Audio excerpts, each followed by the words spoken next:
Okay, so there's the kit on the floor where the swivel seat for the passenger side goes. So let's have a look. Let me deal with first why I've got its own dedicated battery, because there's a battery there, there's a heater.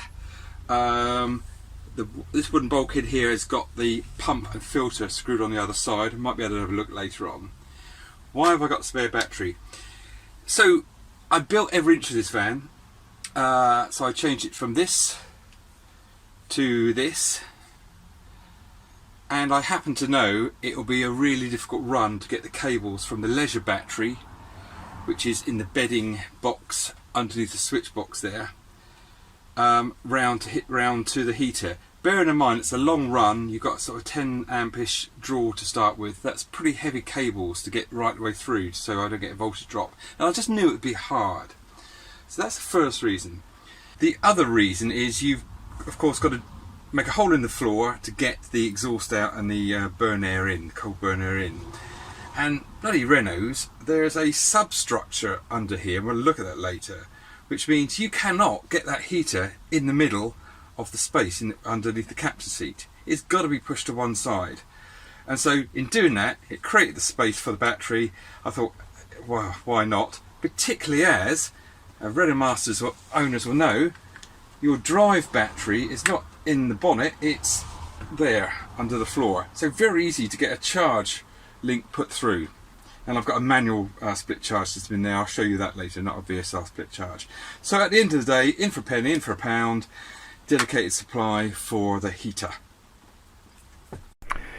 So I put the base back on, looking down onto it, the battery at the top there, and below that you can see where the heater was. I've actually screwed in a steel shelf. I'll come on to that in a minute. And you can just about see a switch there. Let me zoom in on that. And that's just a selector switch, a 25 amp selector switch. So the heater battery is either going to be looking at the heater, or I switch it to the other way and it'll be looking at the drive battery. In other words, to get charged, or in a center position is off, everything's isolated. So a little bit of a crude split charging system I put in there.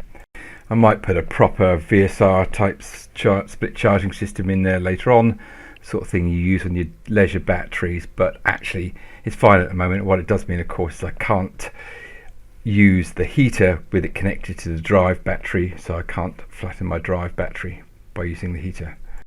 And that's why I wanted the steel shelf in there. At this stage I don't want to cut back on that wiring loom. Now that doesn't sit healthily with me. I used to install EM machines and you'd always cut back on your surplus wires. You'd never have that sort of nonsense, but I just don't want to do that yet until I'm confident in the machine. So I've just loosely coiled up there, and actually I'm sure it'll be absolutely fine.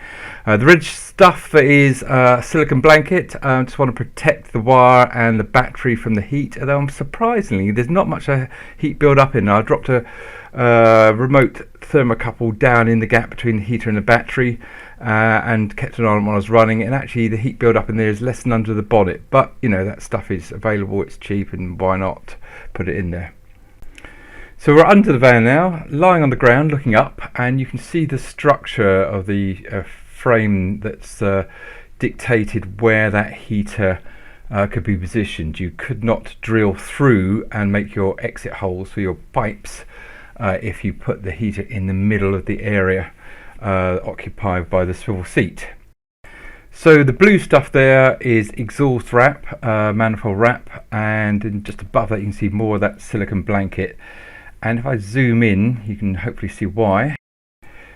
So the hot exhaust pipe exits quite close to the side of the structure, and of course the Renault Master is or the whole of the underside of the Renault Master is covered in that sort of like rubbery sort of thing that sticks to the frame and the chassis.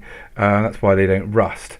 But I was a little bit nervous about it degrading with the heat of the exhaust, so I put that on. Actually, I think it would have been fine. It was a big heat sink in any case, but I always tend to go over the top on that. And looking up, it's a little bit out of focus, but you can see the white base plate of the heater itself, and around the edge you can see where I cut the hole. black gunk coming out. That is heat resistant flue grade silicon sealant, just to bed that base plate in and make sure no nasty gases go back up into the cab. And there's the little exhaust muffler just hanging out under the side there. So for my use case, I don't need that big tank that comes with a kit. I've just put a little 2.5 litre in there, which gives me just over 12 hours of burn time.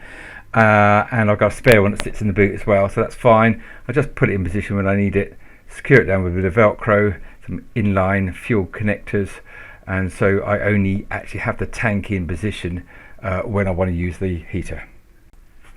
So that's it then, and there's the passenger seat, swivel seat. The control I've put on the bulkhead next door to the overcab aircraft locker, and the heat outlet vent is coming of course out of the base of the swivel seat, keeping that van nice and toasty. So yeah, the quirks of the Renault, that substructure is a nuisance, but I hope this video has been a help if you're having to go.